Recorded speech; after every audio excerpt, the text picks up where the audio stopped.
Luengo whatoanga, ma whai ngā whainga. Lea whio e lau. Le whio e lau whionga le sui, o le MAF-FAO, Joseph Nimmaia. Le pai o le au whai whatoanga ma le au whai lafman. Le mamalu o sa moa, o ma whai o ne whātastasi mai, e mōli mawina le so. Ma aloa a fuai lawa maua, il nei tai au, mātungo fia. O le aunga mal wha moe moe, o tātou whātastasi ai il nei tūla. Ia tātou mōli mawina le aso, mo le marketing o moa. Ai le amataina le tātou pokalame, ia tātou mua e whaftaia le lofa ma le angalei o le atua. O lea, o te walau whalawala tuai i lausunga, pasta filemu, mo le tātou taksanga. Lawa me non nei, tai.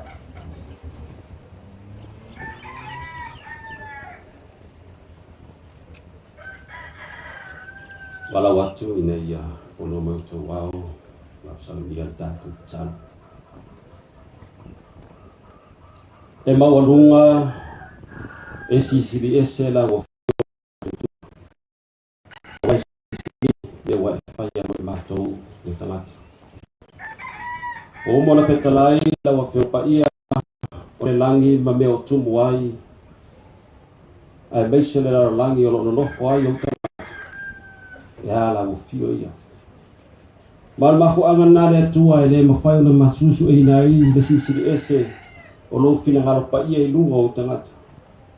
Awai sisi ese e mau lunga e lo loto le to fa ma fa utanga la fio. Le mafu anga mafai e foi ona matuto e mau le maftanga. Ile o mafai ona mai le soi fua mai ola.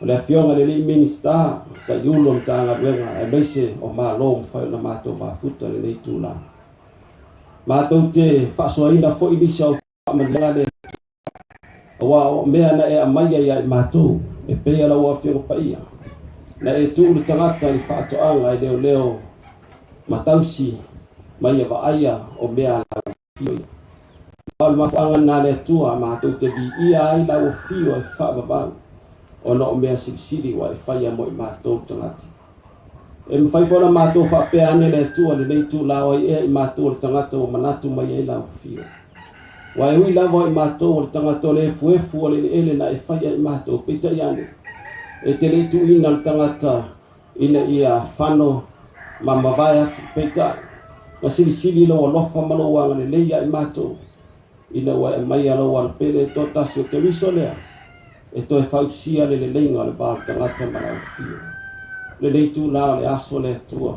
vi ia la o fio e fa va ma to talo le tu la o ma to le fa na e le sa ma to wa mi o ton o mo le feta la la tu spaia e pispisia ma ele elea la mi o ton o tangata ma to talo ma le loto maula fa ma la lo i ma to la fa na on le tu la le tua ma to te tano wa ma sila mai wa e sila fia fo le mafu anga le maftanga le tua e fia fa ilo ina nisio vaenga sa e fa manuia yo tangata o le o mato o mai le tua mato te fia lo fo e au na mato fa so atu le manuia i si fo yo mato so tangata mato talo le tu la fa manuia ile a fio gal minsta la uli ale male toa fai ona ta ia le mata nga wenga le tua fa manuia la fio lo poto ma fo fa sili le nga ile ia fa to ile me wa maia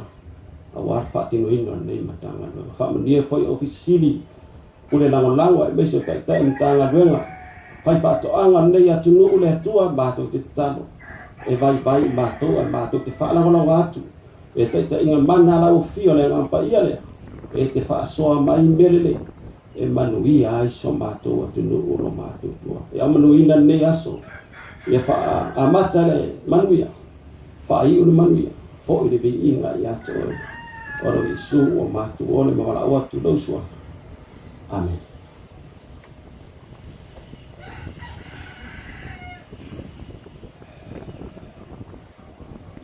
Oli fastai lau sunga fasta i le mu mota sanga. Paman wele tua maluenga matiu te ngaya. sai. O nei tu la, o te whiwhia tu ina atu le noa le whionga le minsta, o lau sanuanga au tu, Honourable Lauder Marito.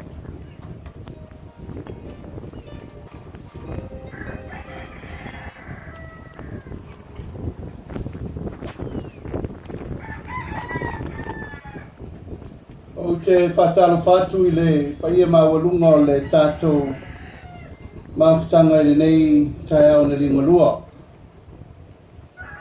I le suolausunga I le teitai o sauninga, I le mumolia, ia alalatai fo I le sui o le tātou FAO, Joseph, e meise le fionga le Associate Professor,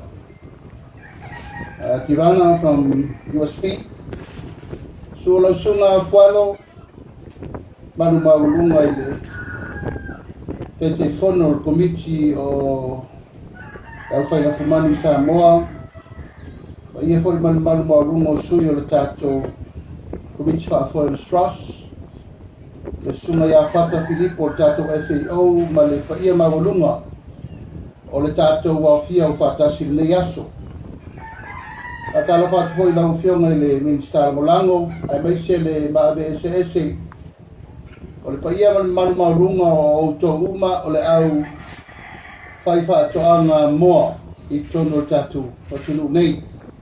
Tupu mai tamari I whailaunga whanatu mataus se ia o ia tātou whanau.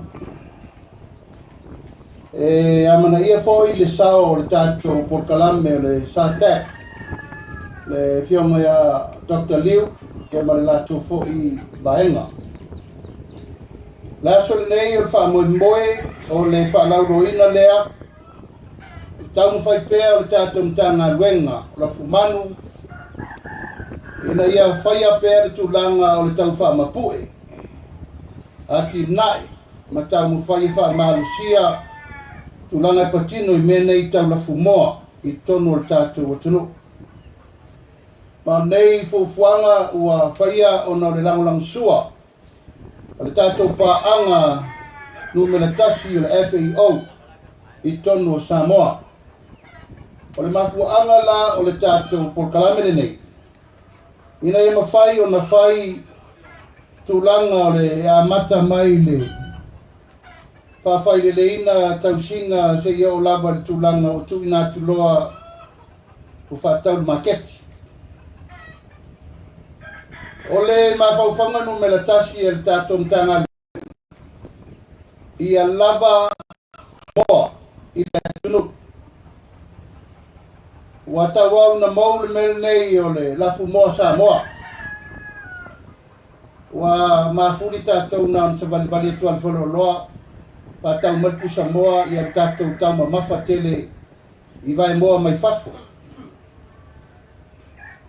Wa mata na le to e feala le tunu me masani ai langa ule ko e ko kerengi mo e ko ko e. Wa mata tato le loa le mea sa tato wola mai ai o le tulanga o le moa I sa mo le fai lo ao. Ta pai pai mo e pilima. Pe a tato wolo I meta uta mafa. Salo le mele na sui el tato taimi wa ta wau na le loa e tato taimi wa o le mea. Al ta ua o porkalamene nei. Ina ia tātou toia ngā I sao lava e a mai nasi le nei manu lautia le tunu o whanga ngā moa. Fato a vivini le toa ina ua malo. A e fiu la vale tongi la wafa. O upuna le tunu. A uta wau na le aini moa e koe koko e le fato au te whalongo le le so. Wa fia se furu koa wo koko e a lote o fumofu. Lona winga, e fe au ta ua le mamoli mai mo tātou leso nei. Mai le manofo ai tātou livestock I nganu. O ploketi nei o ploketi e tauna matua I to expand fatele, ma fatele tele lava. O le mori ai le ngā whaftai tātou FAO. E mai se auto uma lava le au chicken farmers. O whamu moel nei, I te tau na tātou te tilo le wala siri o na whatele nai moa le tunu. ina ia matua tele mano noi moa mo le fonga ta mafa o to vai te mine la lang tasi ai ta mo ngale ia lava me ai food security ala mele tu por te mine o tato tu lo lava wa fa lango tele tato I moa mai fafo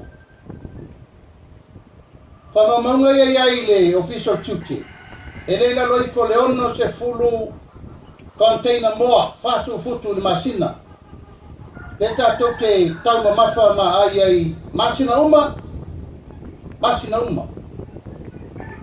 a fa tulanga ele la loi fo le 5 leono miliona moa ato to sanga o se matua fainu mela tele o lo tato fa lango ai fa mai mata ma sia sir mele la ngai sa le masani e tato le mele o le ola fa lango se lo mata mu mo le vai mo le pese popolon kele o kele ko pop per popolea ai tu o tato mo organic mo mamaso moa matua le leilo na atoto e tau mama faila tunu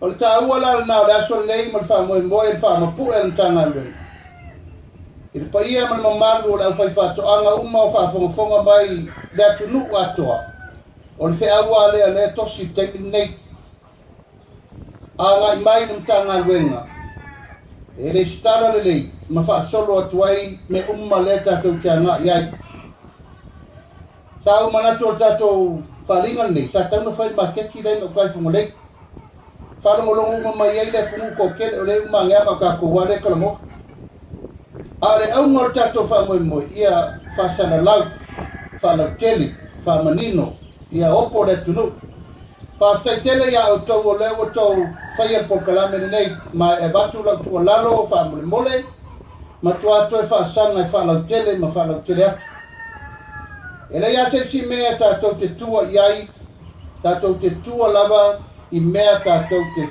whawhangaina I le tatou loto I whale e ala ina ia mau o tele ai tatou mea ai o lea foi wa iai whamoe moe le tatou ploketi leo le sasket o la foi e whai ai whawhailele ngā moa I tainu e ao mai fua moa I moa sa moa na maile ave tonu le masini e whaafofoa ai ma mau ai tamai moa. Ona tau si lo le mo le wha masina a redi lona tu atu le tua la whai whatoanga. Tau si o tau ma mawhai o tau whatau e o tau mau ai tau tupe. O le manulau ti siri le na manao mia le taimine nei. Ina iaua nei I toi ai me le tupu le. Tato wolo whalangolango ia no o lo le taimi wa si ile tau le freite me pusa moa to si ile tau no singa pusa moa ia pisa lo malme le stato me fai tau so fuanga ai se tato me fai pensini ma suau o me mai fafo le se me fai tato fai tau pusa moa o me o si mai fafo tau e ai o fai fato ma fa fanga dia moa se fase la tau ma fa le la moa ia sopa o le uitau le nā mo tātou. Ta whangani au moa, e te tau mawhai ala au moa ia so uma. A wha malosi nā, lewa tūna I atu tātou tanga luenga. Ma o suinga le nā, e wha wau pēr. E le whai tātou tue soro muli ai, wa lewa tupu tau. E le whai tātou tue e mai ai laro le tau o soi fuanga, e le mawhai. Pau le mea le malo e whai o le sosoani ati nai, ina ia wha mai ma watu me o tanga te tua iai. A se upu tatou pule ino o lo mai whafo, e le mawhai. Lewa umana whai tatou whale mea ai tainu, a ngā iai proketi na maua mai sosoani mo o tau. O leo matua lava ta pena le tatou mtanga luenga, I ta le livestock, ia ma le whiaunga I le lipule a seu e tali o tau mana. A la tua lalo na whaapetai o leo mai tawatu ia tele mano noa I le mata mofie o moa matua moa tamai moa saveu. ia maisi mo uma. Kaya tō te sirafia o sa tō vai. I se moa lele atua nei o sa vai. Mai o te taro nai la o whianga re pule. A umar tātou wharinga nei, whaite wharinga i sa vai. Ia wana i ngata i tū mua tātou mei e whai. Longo mai le aso o te abanoa. Tātou woi whasira fo i la fu mo i sa vai. Mana mia fo e sa vai nisi mo koko e wa kaulei fo ni mo i sa vai. O na watu leo tu lalo ma le a popo inga ia ma whamarosi. Pa i o tātou whai whatoanga sa ma ia i o tai. I o tau ngā rue marosi pēr, ma te tau mawhai. Ina ia whatupula ia, le nei ati na e le tunu. E le mawhai e mtanga ruenga na o na o lātou po ngel mingstar na lango le mwhai. Mana mia le tu mai o tau ao watu o tātou lima, tātou tu whatatu. Wai le o mai a tu lau lawa tātou nuu ma atu nuu tua oi. E mai ni whai tātou me ai temin nei. Ati lei mai ale wa ale ono masinan tātou wadiano ro lea. Ai le lei le tupu o mena, ua lamba ma te toe tātou tamafu. Ai batu ele ngang whaftai, Joseph, my African brother. Thank you for the project. We really appreciate with great gratitude the Ministry of Agriculture and Fishery for your contribution continuously. O le tōi whaftai tele i tātou pāna masani, o tātou mafuta nei aso o na nei aba noa tāua. O tātou au whanga poto ai nei aso whaftai fo i a liu, Dr. Liu. Ia ma tātou malo saina, o ro whapena o na wai mai pēne lato sosani mo tātou uma. Ladies and gentlemen, I would welcome you all here today to mark the occasion of the first Poultry Market Day for Samoa. It is an honor and privilege to be with you here today to witness such an event, to bring together an established group of poultry farmers with the collected idea and aspirations and showcases. Before for you is the fruit of the labor, of the hard work. This event was made possible through the support of our great partner, FAO Technical Cooperation Project number 3801, titled Support to Address Vulnerabilities to Agriculture, Nutrition and Food Security. Due to COVID-19, which aimed to the increase of the supply and improvement to the market access for safety, nutrition for local food. These regional projects align as well with the sector code to increase the sustainable contribution to the sector of food, nutrition and income security and economic growth. Today, event nevertheless achieved the last milestone for this project in improving access to market through the markets and access trainings. It is with no doubt that many of the poultry farmers in the country have been benefit from the assistance through the Ministry of Agriculture and Fisheries in the form of the technical theory, practice and application over the last 3 years. As you can see on our display today, by the group of poultry farmers and chicken of various breeds, colors and sizes, they are also present for the different cooking methods in preparing the mo Samoa to your delight, of course. And we will have the chance later on to taste what the group has to table for us. So without further ado, I would like to again to thank you all for coming, and I acknowledge your presence here today, and I now declare our MAF and FAO Poultry Market Day open. So for my Maria.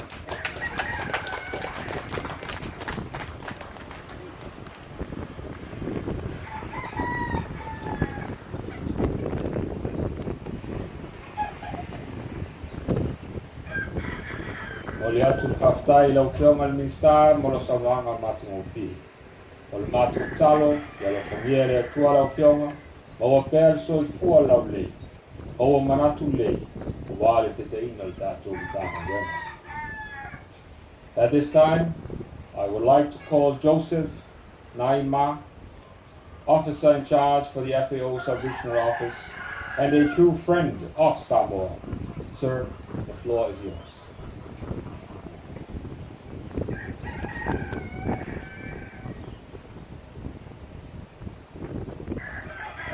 Thank you very much, CEO.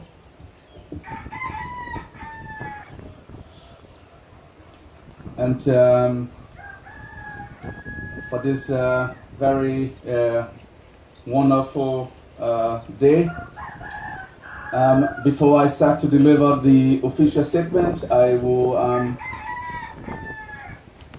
would like to say that you did listen to the minister, and he was acknowledging FAO, but it wasn't long ago I followed the minister to Savai'i, and I made a point that I compared him to a very famous Italian philosopher they used to call Gramsci. He was a man of the people, and this minister is always a man of his people. So he's always surrounded by people, and that is what this philosopher, an Italian, Antonio Gramsci, used to do. So all the good things that he has mentioned about FAO, I want to point out that credit to him. It is because of his good leadership that we are able to have a very solid partnership. So thank you very much, Honorable Minister. Now, Honorable Minister, distinguished ladies and gentlemen,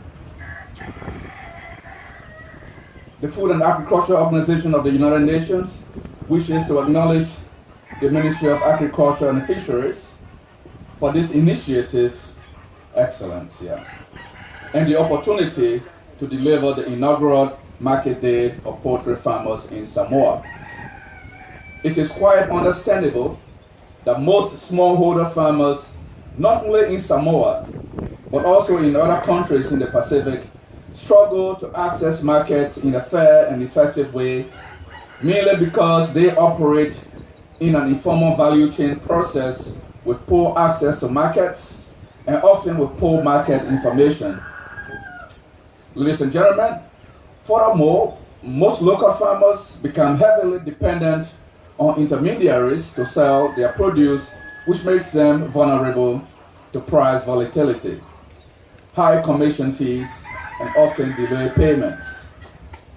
FAO understands that the market day, this particular market day, aims to bring awareness on the existence of local poultry farmers and their local produce, its benefits, and so much more. But more importantly, the event provides an opportunity for key stakeholders of the local chicken industries to network and build relations and partnerships together to support local poultry production and marketing across Samoa. FAO joins the ministry in this special occasion and reaffirms its commitment to supporting the poultry industry in Samoa in whatever way it can. We are very happy to see all of you here, and we will always continue to work with you. On this note, I wish the ministry and everyone an enjoyable and fruitful market day. Thank you very much. Talofa lava, malo lava.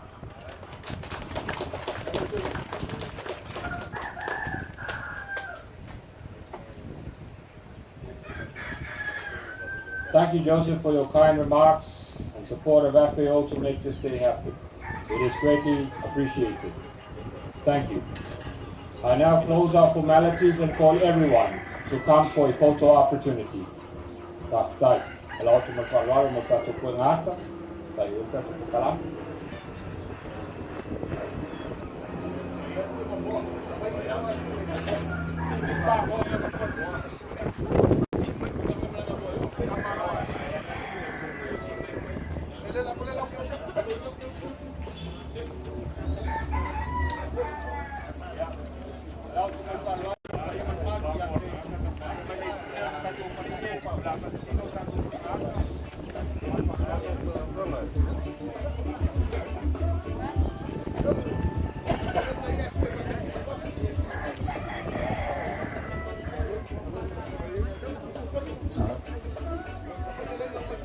mole to mai ma ko mal pa ta to sumai ta to uma lo to no falie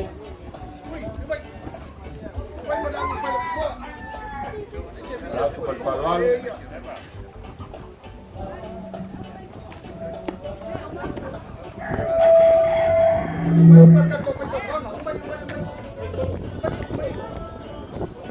Pavan mole